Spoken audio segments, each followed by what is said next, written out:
মন্দির সোপান তলে কত প্রাণ হলো বলিদান, লেখায় আছে অশ্রু জলে।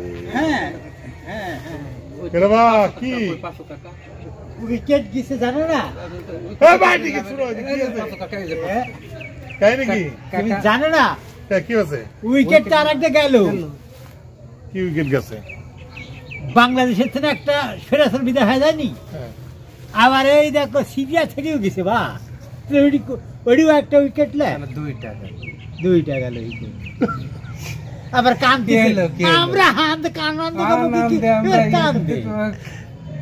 শুনো রেবা, আমারে তো ধরো যে স্বৈরাচার গেছে ভালো আছে, হ্যাঁ ভালো আছে, ধরো স্বৈরাচারের জন্য কোনো দুঃখ নাই। হ্যাঁ, দুঃখ হচ্ছে হলো তোমারে আমার মতো জনগণ এগলে, বুঝলে? আমার তো দুঃখ সারা জীবনই হবে। মনে করো যে দেশ প্রেমের বড় অভাব হচ্ছে।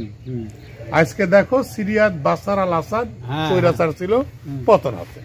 বিশ্বের ইতিহাসে স্বৈরাচার গুলো পতন হবে, এটা স্বাভাবিক ঘটনা। পতন নিলে পলায় গেছে। যেমন ধরো গাদ্দাফির হয়েছে, তারপরে সাদ্দাম হোসেনের হয়েছে, আমাদের দেশেও বিভিন্ন সময় আছে। আমাদের দেশে রিসেন্ট একটা হইলো।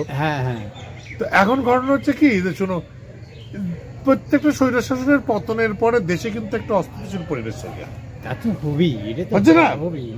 সেইটা থেকে উত্তর তোমরা ফুর্তি করার আগে চিন্তা করো যে কি করে দেশ ঘোরা লাগবে। এদিকে সিরিয়ার থেকে যখনই পোল আছে বাশার আল আসাদ, এই যে সুযোগ নেওয়া শুরু করে দিচ্ছে কিন্তু কিছু রাষ্ট্র, যেমন ইসরায়েল, জাতির শত্রু, বিবেকের শত্রু, পৃথিবীর শত্রু, মানুষের শত্রু, তারা কিন্তু অলরেডি দখল করে নিয়েছে চীনের কিছু অংশ, লিখে না? তেমনি ওইরকম শকুনের নজর প্রত্যেকটা রাষ্ট্রের প্রতি আছে।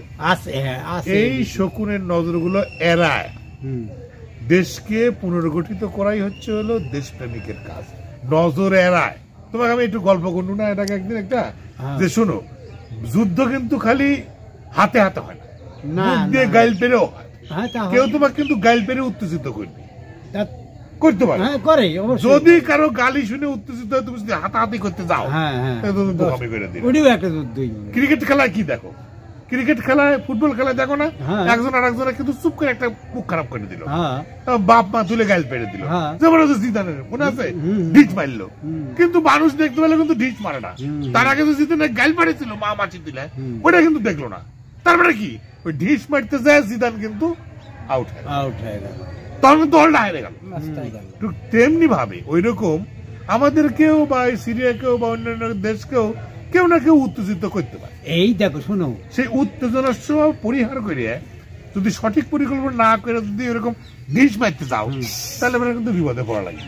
তুমি কিন্তু একটা জিনিস কথা বলছো, বন্ধু পরিবর্তন করতে হবে, প্রতিবেশী কিন্তু পাল্টাতে হবে। আমি কি কইছি সে কথা? প্রতিবেশীর সাথে আমি কি সে কথা কইছি? আমি সে কথা কইছি, প্রতিবেশীর সাথে সুসম্পর্ক রাখে কিন্তু তোমার পদক্ষেপ নেওয়া লাগবে। কিভাবে সুসম্পর্ক গড়া যায় সেই ব্যাপারে পদক্ষেপ নিতে হবে। আচ্ছা, ভালো কথা, তাই না? চলো, দেশপ্রেম হচ্ছে আসল। তুমি হাজার হাজার বিঘে জমি পুকুর কেটে তুমি কি উন্নতি করবে? তুমি মিলের পর মিল, তোমার চিনি উৎপাদন বন্ধ হয়ে যাচ্ছে। হ্যাঁ, তুমি চিনি আমদানি করিচ্ছ, আলু তো একটা স্বয়ংসম্পূর্ণ দেশ, তার তোমার বাইরে থেকে আলু আমদানি করা লাগে। তোমার চাইলে আমরা ফলন করেছি ধান, তা তোমার ধান আমদানি আমদানি করা লাগে। আর এবার নিজে স্বয়ংসম্পূর্ণ পায়ের উপরে দাঁড়াও, অন্যের প্রতি ভরসা কমাইলে এমনি তুমি স্বয়ংসম্পূর্ণ হবে। তুমি সারা জীবন খালি তুই সেই মেধা কই কাকা, সব শুনি যে ওই মেধা খালি পেঁয়াজ রসুনে ঢুকলে হবি না। ওই তো খালি সারাদিন গরুর গোশত খাবে আর হচ্ছে হলো দুধ ঘি খাবে না। এই জন্যই তো ওরা পেঁয়াজ রসুন খায় না, তাই বলে আমার দেশ ফুটো করে ওরা পাইপলাইন দিয়ে গ্যাস নিয়ে যেতেছে। আমার দেশে সেই উদ্ভাবক তৈরি করো, যে আমার দেশে হাগা বমি নিয়ে বসে আছি না, আমার উন্নয়ন করা লাগবে না দেশের? আমার ব্রেন আমার দেশের তল দিক দিয়ে গ্যাস চলে যায় বাইরে, তেল নিয়ে চলে যাচ্ছে বাইরে। আর আমরা দেশ তেল আমরা গ্যাস আমরা তুলতেছি কি করে 13 ভাগে, ওরা 7 ভাগ নিবি, আমরা 3 ভাগে। মানুষের অন্যান্য দেশকার উন্নতি আর আমার দেশে কিসের উন্নতি জানো? চোরের খনি। আমরা চোর যতক্ষণ ঠিক না করবো ততক্ষণ হবে না রে ভাই। এই আনন্দ ফুর্তি করে লাভ নাই, ঘরের চোরে তে বিভিন্ন বাহিনী যে এই যে কোরআন শরীফ মাথায় দিয়ে, বাইবেল মাথায় দিয়ে, ত্রিপিটক গীতা মাথায় দিয়ে শপথ করায় যে তো আমরা দেশে দেশ বিরোধী, আমরা চুরি করব আগে আগে আগে আগে আগে এইটা এই শপথ লিচ্ছে তাহলে তারও বাহিনী তোমরা এই বিভিন্ন বাহিনী। ও আচ্ছা, না ওই যে ইয়া বিচার বিভাগেও তো ওই কোরআন শরীফ সামনে আমরা যাহা বলিব সংবিধানের সমুন্নত রাখি। আমরা যা কি করি আগে সংবিধানে কাটাছিনা করে নিজের মতো করে সংবিধান বানাই।